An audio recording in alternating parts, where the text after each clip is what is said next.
Bet on Bears fans, another edition of the Chicago Bears podcast coming your way. Pat the Designer, Jason McKie here for a Bears playoff versus Packer Friday.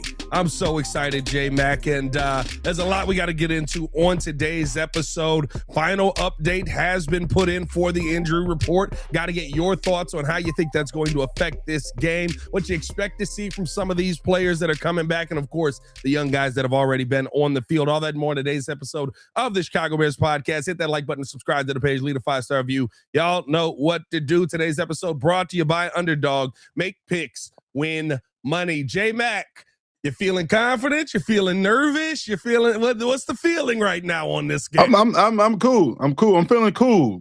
You know, I'm nervous and I'm not even playing. I'm not gonna lie, but I'm cool. I'm happy that Saturday night in front of a national audience, we get what we've been waiting for. You know, another opportunity for this Bears team, right? To go up against their division rival.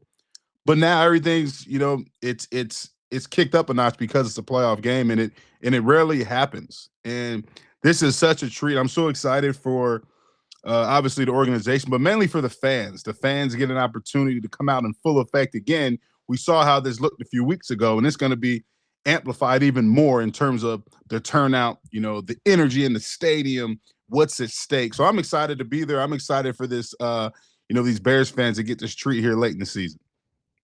If you guys want to stay tapped in, me and J Mack will be on the pregame show with Jeff Meller from 3 to 5. They don't got us going until 2:30 in the morning this time, J Mack. We're getting done early in the day. Yeah. We get to sweat out the game, and then, of course, I'll be on after the whistle after. But let me ask you this, J Mack, starting things off here. A lot of young players on this team, no matter what, right? Like Caleb Williams, Roma Dunze, still guys that haven't been here. Cole Kmet has never been in a playoff situation. DJ Moore has never been in a playoff situation. So you've got this mix of young guys and veterans who have never felt this pressure. What is that like going into your first playoff matchup, especially if it's going up against the Green Bay Packers? Yeah, I can recall being a young player and making the playoffs and playing in my first playoff game. It's definitely different. Everything is magnified in terms of, you know, every little detail. You know, you don't want to be the guy that doesn't execute his 1/11th on that particular play and have a negative outcome on the game. So not to say that your preparation was lacking throughout the regular season, but it's definitely kicked up a notch, right? Because, you know, you kind of second guess yourself. Did I watch enough film? No, I need to watch more. You know, do I need to make sure I get some extra conditioning in after practice? No, I need to do more. Because you want to make sure that, you know, you're moving on in the playoffs and you're not one and done. So it's definitely it's magnified, and it's a great opportunity. And I think the young guys who haven't experienced the playoffs on this roster got to lean on the old heads who've been in the playoffs, like the guys like Joe Tooney and I think Kevin Byard. Kevin Byard's been in the playoffs. And not only Joe Tooney, he's been in the playoffs and he's won Super Bowl. So that's a guy that you, as a young guy, and even as a veteran who hasn't experienced playoffs, you need to be like literally sitting in his locker, just, you know, really, you know, taking in knowledge, you know, looking at how he prepares and things of that nature, because it's definitely going to be different. You know, this is going to be the first time I think that they see Soldier Field with these fans, you know, as charged up that they'll be on Saturday. Like we saw it a few weeks ago, the energy in that stadium, but it's going to be kicked up a notch. So it's going to be exciting for these young guys. But at the end of the day, yes, it's still a game, but it's a game in which, hey, you have to win or you be one and done. Yeah, I mean, it's the most important one. I love the fact that they're getting this experience now. I think it offers them, right? Like you're not only getting playoff experience, J Mack, you're getting playoff experience and probably one of the most tense moments you can have in the playoffs. I've said this multiple times. You beat the Packers, I think that there is a real opportunity where you say we can go to the Super Bowl, because there's no higher pressure than going up against your most hated rival in a playoff game, right? Like there's not going to be this moment where you go, wow, this is bigger than that, playing the Rams or playing the Panthers. So now you might be a little bit more built for the moment. Doesn't mean you don't got to go out there and still outplay the team on the other side. But I feel like round one of this is the highest stakes pressure outside of making the Super Bowl and competing for that. Yeah, and it's the third time. You know, you win. You're never going to get these teams are only going to play twice every year. Guaranteed 2 games, one home, one away. Yeah. And now you got the rubber match. And the good thing is at Soldier Field. So you do have that home field advantage. But with home field advantage, there comes a lot of pressure, right? There comes, and believe it or not, there's a lot of distraction that's going to be around this game as well, because what happens, right? Your cousins, your brother-in-law or whatever, they want to come to the game. They ain't been to a game all season, Pat, but you want to come to the playoff game. You want me to get you a ticket.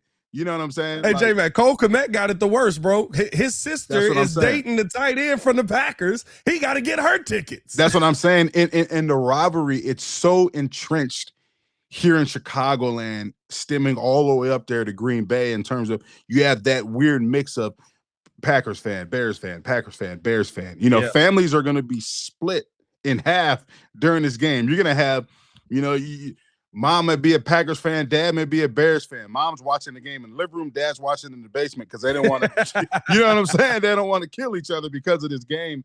And like I said, the distractions, you have to try to, from a player standpoint, you got to try to keep things as normal as you can in terms of your preparation, in terms of the things that your own particular routine that's made you successful, because there's going to be distractions. Like I said, you're going to have to handle tickets. There's a lot of distractions. Every time you turn on the TV, the radio, people are talking about it. And you got to do what you have to do to make sure that when that ball is kicked off, you're ready to go out there and perform at a high level. All right, let's get into game breakdown here, J Mack, because we've talked about the feelings around the game. We've talked about kind of, okay, like the pressures leading up to this game and what this team is going to have to deal with. Bottom line for me, I know everybody's sitting here worried about the defense. Oh, the defense isn't going to do this, and they're not going to be able to stop this, and yada yada. J Mack, for me, I've rewatched both the Packer games that we played, and there's this feeling that I can't shake that we're not in these game-winning situations if in the first half of the games we don't shoot ourselves in the foot. Doesn't mean the Packers don't compete. I'm not sitting here telling you that they're just completely out of the game. But as you rewatch these games, it is, listen, Ben Johnson gets too cute on the between the Cole Kmet leg snap over Kyle Monangai's head. You don't get a touchdown there. Now all of a sudden you're searching for a touchdown the rest of the first half. You changed the momentum in the first half of that game. The game before just couldn't get yourselves going, taking 3 instead of 7. And it just seemed like if the Bears at any point in that game in the first half find a way to go, we've got this rhythm, we're going to start moving the ball down the field and taking 6 away. We're not even in these situations where we're going, oh my goodness, how are we going to find a way to beat the Packers this time around? Is getting off to a fast start the most important thing coming into this game? Yeah, most definitely. I think on both sides of the ball, defensively and offensively. Defensively, it's being able to get off the field on third down. You know what I'm saying? To not allow the offense or, you know, to have a long sustained drive and put points on the board. And offensively, like you said, going back and watching, you know, the previous 2 games with the Packers, and even going back watching, you know, the Lions game as well. You look at game 1, I mean, you had 3 points at the half. Game 2, you got no points at the half. I mean, in game 1 in Green Bay, you had 6 total first downs, Pat, in the first half. You were 1 for 7 on third down. 71 total yards on 28 plays. Like, that's what Coach Johnson, you know, that frustration. You talk about getting off to a fast start. And the bottom line is there's no magic formula to getting off to a fast start. It just comes down to being able to execute early on in the game, right? And it's guys, you know, like Coach Johnson talked about, guys being in the proper alignment, you know, guys running the right routes, guys picking up the right person in protection, making the right read, all of those things, right? It is being able to execute at a high level, whether you're on the road, whether you're at home, and being able to sustain drives and execute and put points on the board. And I think that if you have a slow start on either side of the ball, you're going to be in trouble, because, I mean, even looking at game 2, right? No points going in at the half. And I feel like Green Bay had plenty of opportunities in the red zone, but we limited them in the red zone, which really was the determining factor of the game, because if they cashed in on the red zone opportunities, we wouldn't have the chance to come back and win the game. You know, that walk off the DJ Moore, you know, at the end in overtime. So, yeah, getting off to a fast start for the offense and defense, I think, is imperative for the Bears to have an opportunity to win this game on Saturday night. Do you feel like, and maybe this is, you know, me just not being in the huddle, not seeing it, right? But like, I almost feel like there's a level of leadership that Caleb Williams gets to, and you're on the sideline, so you get to see it. Excuse me. When we get into that fourth quarter, it's like he's a little bit more snapping at the team to be on point. Snap, hey, you got to be here. Yo, get back in the huddle. We got, like, it seems like he's a little bit more locked in. And I'm not saying he's not locked in the entire game, but I feel like that's the level you need in the first quarter. I get it. Maybe you say the urgency is not the same in the first quarter, but in the playoffs, J Mack, you know this. You miss a touchdown like you did in that second Green Bay game in the first quarter. That might be the touchdown you never get back the rest of the game, and that might be the difference between you being in the playoffs in round 2 or going home. I feel like I need to see an elevation in Caleb Williams' leadership coming into this game to have everybody on point. And I know a lot of people are going to say, Pat, he's a year 2 player. You can't expect that. I'm not telling him go do what Peyton Manning did or go do what Tom Brady did. I'm telling him to do what he does in the fourth quarters of games, third and fourth quarters of games when they're down. You see him being a lot more aggressive, a lot more maybe abrasive with his team, or short maybe is the right word, emulating what we see from Ben Johnson for 4 quarters. Yeah, and it's funny you say you mentioned the word urgency, because talking to Caleb after the game last week, I said you being one of the leaders of this team, you being a quarterback in that leadership role, whether you want that responsibility or not, I said, what will your message be to this team to help get them ready to play this playoff game? And he said, simple, urgency. That was the exact word he used. And I look at it like this. It's urgency with this entire team, not just Caleb, right? Everybody having a sense of urgency just from in terms of while you're in the huddle, when you break that huddle, having a sense of urgency and getting lined up properly, right? Running the right routes, having a sense of urgency of not waiting on the man next to me to make a play. And I feel like when you watched the game last week, there was really no sense of urgency. It didn't seem like the guys had a lot of energy.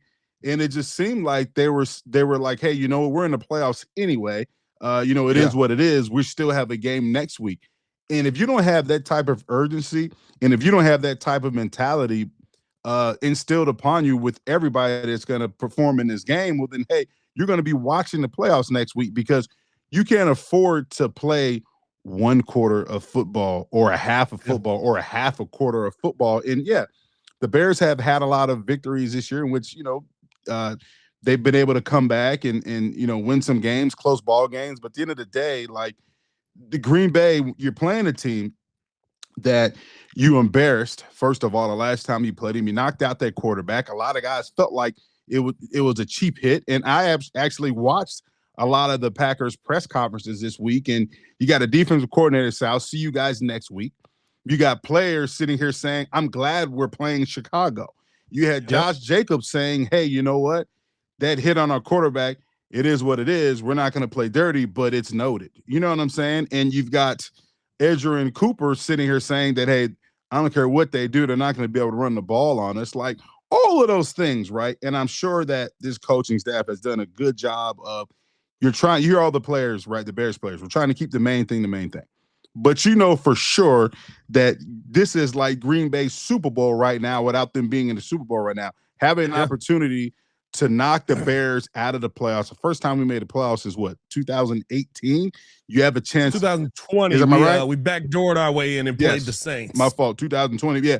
But you have an opportunity to knock the Bears out of the playoffs at Soldier Field and redeem yourself from giving up a win later on in the season. So there's a lot at stake in this game. There's a lot of bulletin board material, but at the same time, if you don't have that sense of urgency that Caleb was talking about, then it's all for nothing. And him being in that leadership role, he has to make sure that everybody in that huddle, everybody in that offense has a sense of urgency in terms of their play as well. J Mack, does it feel like to you the Bears' greatest strength of being a great late team, right? Finishing strong in the third and fourth quarters has maybe become a weakness in the first half, where you're over reliant on, we always know that we can come back, and you don't come out with the same urgency?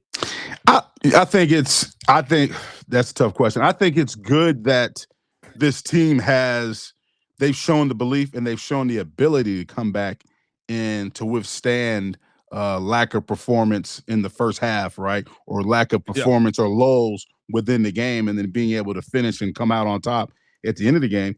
But at the same time, I think it's a matter of, playing consistently, and that's something that we haven't seen this team do on both sides of the ball, right? We've seen spurts, right? We go to the 49ers game. The offense played well, defense gave up a lot of yards, but you still had a chance, you still had a chance to win that game, right? The game still came down to you making a play because you have that belief, and you put yourself in that opportunity to come out on top. But at the same time, I just think that, hey, you can't sit back and say, hey, we'll be okay in the fourth quarter. We've done it time and time again. This is a playoffs. It's totally different. And you have a team that wants to come up here to Chicago and embarrass you. So you got to keep that in mind as well. It's personal. Yeah. It really is. I mean, there's no other way to put it. I think that's like, I've said this a ton, right? Like, we could sit here and say, this guy's in, this guy's out, this guy isn't playing, this guy is playing, Jordan Love's back, Christian Watson's back, but they're missing Zach Tom maybe, or whatever it is, right? Like, whoever is in or out. We've seen with Malik Willis in, this team still fights tooth and nail. We've seen, right? Like, there are so many. And while I do think the Bears have left so many opportunities on the table, right? Like, we've seen defensively on this team. This is a defense that gets run all over by the Baltimore Ravens. They don't get run over by you until you finally find a way to break through. It's not to say you've had terrible running games versus them, but it hasn't been one guy doing like we saw Kyle Monangai do versus the Bengals early on in the season, right? Like, it's a team that gets up to play you every single time you step on the field. And it's the one thing that I've said I've loved about Ben Johnson, especially in these divisional games. His teams seem a little bit more willing to play, although that's tough after talking about what we saw at the Lions game last game. But I think that was that felt like a full system shutdown on that one. I get it, right? Like, we could be upset at the players all we want. That game plan didn't feel like we were going all out, if that's what we want to say. It felt a little simple to me, but to me, like, going into this Packer game that they're going all out versus you, and are you going to match that energy? Because they do it for 4 quarters. They're going that they have that intensity level for 4 quarters. We haven't seen the Bears have that yet. And if they ever find a way to unlock it, they are one of the most unstoppable teams in this playoffs because they have an offense that is extremely high powered once it gets going.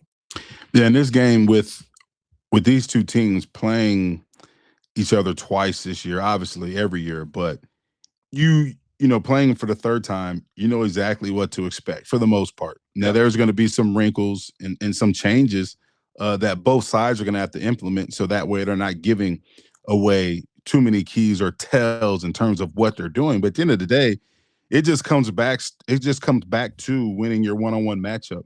It comes back to executing the fundamentals, just the basics of football, right? And it's the team that's going to establish a higher level of physicality is a team that's going to win this game. And it's going to be a physical game because it's, we know Green Bay knows the Bears want to run that football, and Green Bay knows that the Bears had success running the football the first game against them. And the Bears know that the Packers want to come out and throw the ball all over the field because we've seen this Bears defense, especially in the secondary, give up a lot of yards, especially against the pass. And it's also because there's a lack of pass rush. You know what I'm saying? So it's like, hey, y'all got to understand, those yards have scarred J Mack. He's never seen anything like this on the Bears football field. He's been talking about this since the end of the line. Man, look, I mean, you can go down the line. I mean, game 1, Green Bay, 337 total yards, but you only gave up 17 points. 384 yards, the game 2 against Green Bay, but 16 points allowed. Hey, Green Bay was like 1 of 5 in the red zone. So I get it. The result is they didn't score, but you still gave up a lot of yards.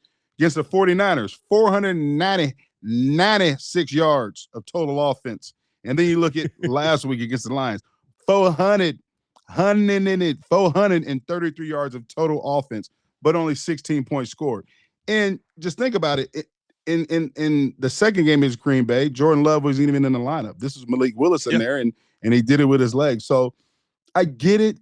And then Coach Dennis Allen talked about it, right? We give up a lot of yards, but we've been efficient in the red zone, and those red zone trips haven't led to touchdowns. But at the same time, you're going to get a team that's going to click, and you're going to give up yards and touchdowns. You know what I'm saying? Yeah. So it's a lot of things that's going to go into this matchup. And I think at the end of the day, it comes down to the team that's more physical, the team that's going to execute at a higher level, and the team that's not going to turn the ball over, and it's going to be the team that generates some type of takeaways and cashes in on those takeaways that they generate. And the part that is concerning is, right, you're the team that hasn't been here yet. You haven't, like most of this team, I guess Shawnee, Jarrett, Tooney, is that it? Duve, that special teams guy. Yeah. And Travis Homer. I think those are all the guys that have been in the playoffs on this team. Yeah. It's like you don't have a lot of playoff experience on this team. And by the way, Shawnee, one of those guys, wasn't playing much when they were in the playoffs. So he was a guy who was on the sidelines in that situation. So like, you don't have a lot of great playoff experience on this team. That's why, to me, the execution has to be so on point, right? Because you don't know what the pressure is like. You don't know what the feel is like. You're going to have to get used to that. You got to be able to have your fundamentals locked down in this game so that you can fall back on that and not fall back on, we just got to go out here and dominate the fourth quarter and we'll find a way to win this game. Plenty more to get into today on the episode, man. We do got to get to our underdog play of the day, J Mack. I picked the Packer for you this week. We left you with the Packer last Packer week. I wasn't going to do that twice in a row, but I did pick a Packer interception. So there's that. I mean, Jordan Love, anytime interception. Of course, we got a Cole Kmet higher than 14.5 yards. Colston Loveland higher than 42.5 yards. J Mack, what do you like today from for Underdog? What are you looking at? This is going to be a very snowy, sleety, rough day for you, my friend. It's going to be a nasty game. Two rivals, right? The intensity is going to pick up. It's going to be gritty. It's going to be tough, hard nose, all those adjectives that describe a physical game. And I think with that being said, I got to go with a physical player, and I'm going with my guy Kyle Monangai. I'm going higher than, I think it's 44.5 yards rushing. 44.5 yards, yes, sir. Yeah, and I think that when you look at this game, right, I think it's tailor-made to Kyle's running style. And I think Caleb's going to turn around and hand that football off to Kyle, and he's going to rip off some big chunk yardage, and he's going to find his 4.5. And Coach Bieniemy talks about finding 4.5, and I think this is a game in which the elements will play a factor. The turf there at Soldier Field may not be the greatest, but you have a gritty, tough runner like Kyle Monangai who can, have good contact balance, runs with a good pad level, can be that guy or that bell cow that's going to help fuel this offense. So I'm looking forward to seeing Kyle Monangai out there for higher than 44.5 yards. I'm not mad at that. I think this is going to be a game where I know we keep saying it, right? And Ben Johnson kind of doesn't ever really do it. Remember the Eagles game? We still threw it like 32 times, but we did run the football well that game. But I feel like this has to be the one where you commit to the run. Go with what your strength is. This offensive line is your best strength that you have. Utilize them. I think it's going to be a big day for Kyle Monangai and DeAndre Swift, who J Mack, whenever he gets an opportunity to bring it up. And listen, he's balling right now. $8 million still a lot of money. But shout out to DeAndre. So no, I'm just playing.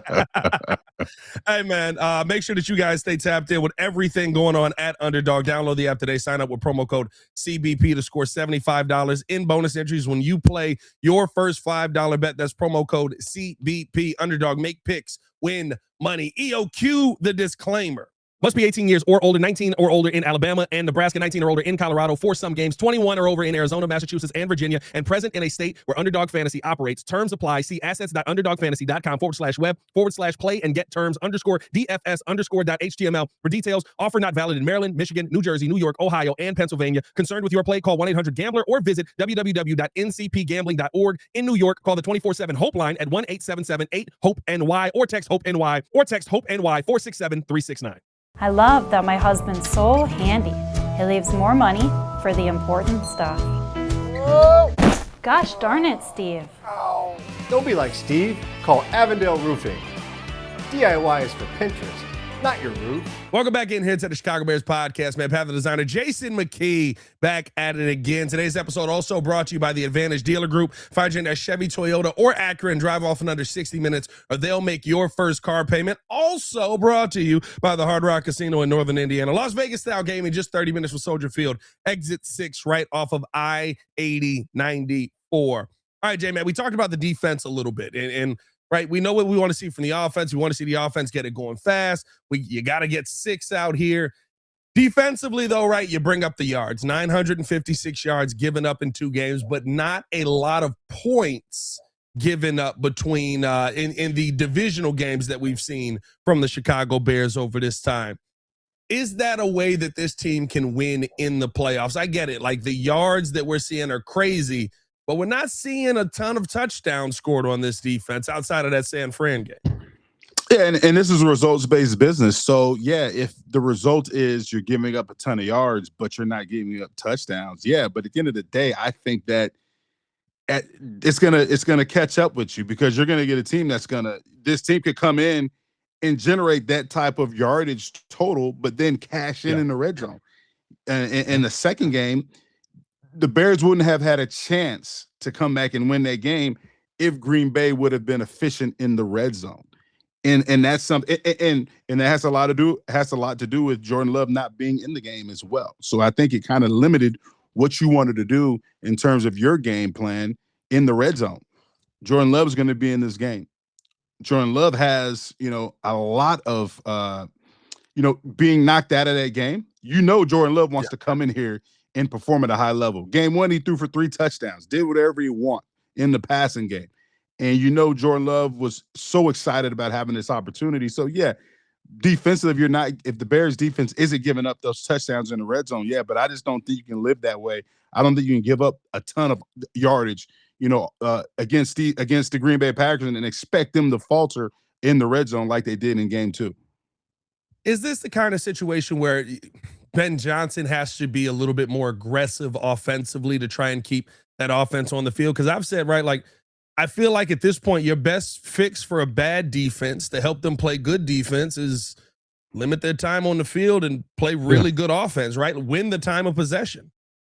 Yeah, and you win the time of possession by just executing at a high level. You win on 3rd down to extend drives. You know what I'm saying? So it goes back. That's been a struggle for us. Yeah, and it goes back to just the overall execution. And you look at last week against the Lions, right? And Ben Johnson came out and talked about the first 15 plays that were scripted. He said I think there was like 11 mistakes in those plays, and it stemmed from everybody, the O-line, the receivers, the tight ends, the running backs. Everybody had a hand in that. And what worries me is when he talked about that being a simple game plan, and we talked about this on the post-game show, Pat. Yeah, we did. And I told you what he meant by that is simple game plan, which it limits the amount of things that you're doing pre-snap in terms of shifts and motions, right? A lot of things you're doing are your base runs, right? Your base route concepts to enable guys to play fast, to play physical, right? To really get off the ball and to play good, clean football. And it worries me that when you have that type of game plan and guys are still making mistakes, at the last game of the season, that's alarming. So I know that's where his frustration level came in last week. That's why he was so mad. And that's why the players were mad. Caleb was mad too, because the offense in particular was mad because they didn't perform at a high level. And I think that going into this game, and I think you have the right coaching staff in place. I think you have the right players in that locker room with that mindset that they hold everything. They hold themselves accountable. Everybody holds themselves accountable, right? Not just the team, but they hold themselves individually accountable. And I think we're going to see something different. I think we're going to see, a Bears team that was embarrassed week 18 versus Lions, even though it wasn't a playoff game. And I think they will get out to a fast start because they understand that, hey, we do have to have a sense of urgency in order to have an opportunity to win this game.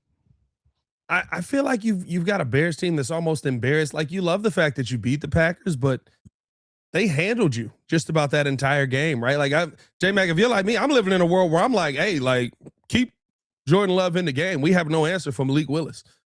Yeah. Like that's how the game. We had answers for Jordan Love. Yeah, he got a bunch of yards, but he was struggling in the red zone. Couldn't figure it out, right? Like, keep Malik Willis out of this game. Like, I want to see this team really lock in here and finally give that 4 quarters of play that we haven't seen versus Green Bay. You've seen really good second halves, but if you have even a moment, if you give me 3.5 quarters of play and one of those is a half of the first half, I think that this is a game that we look at very differently, but we haven't seen that this year. And unfortunately, I think this is the tough part, J Mack. I was talking about this with Courtney yesterday.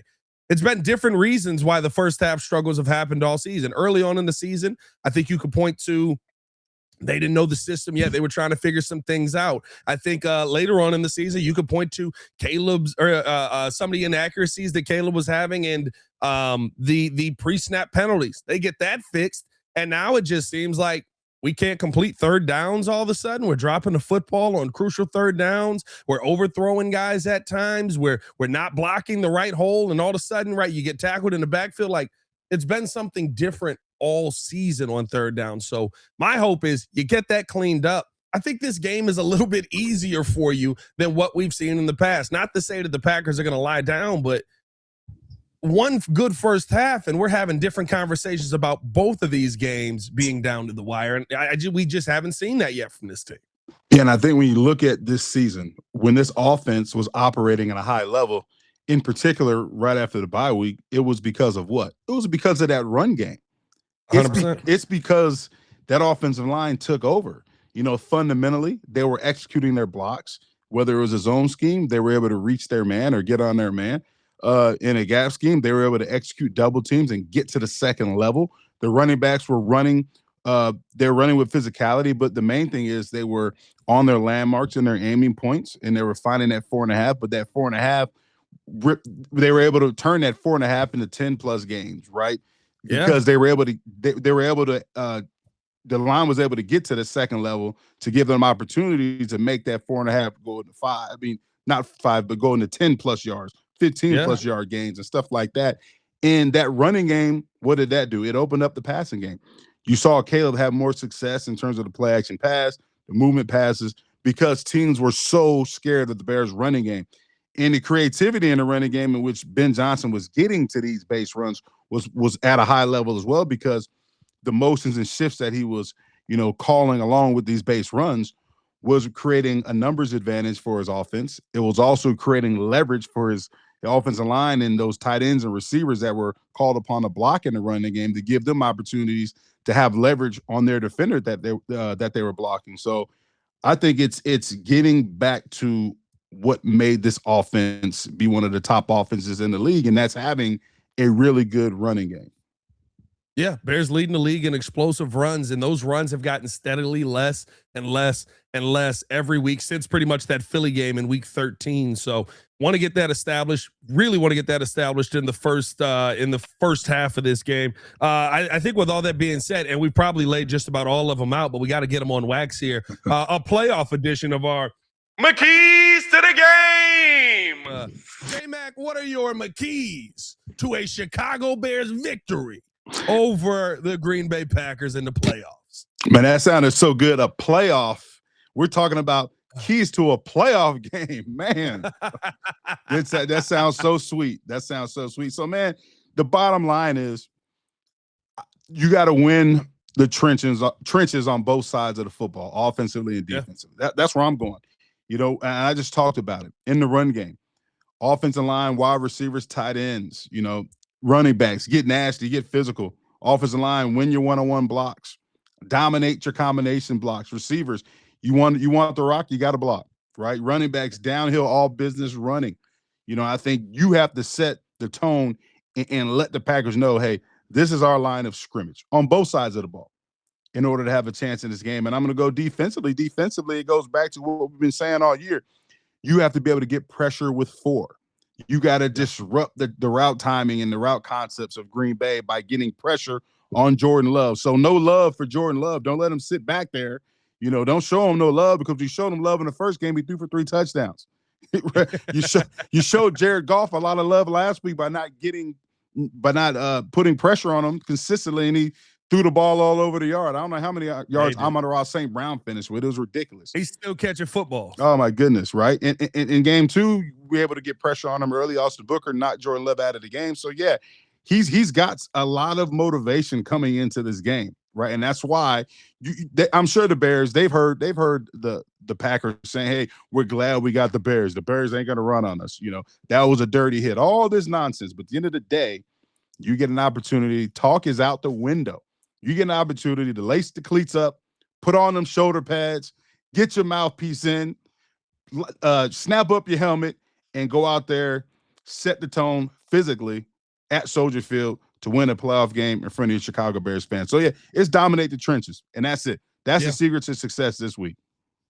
Listen, and it's one you should. You got the better offensive line than their defensive line. You got the healthier defensive line than their offensive line. I need to see a Montez Sweat day. That's got to be a big key for me. I need to see a Montez Sweat all over Jordan Love. This is the play like it's the last game of the year, because guess what? If you don't, it just might be. So we'll see what ends up happening.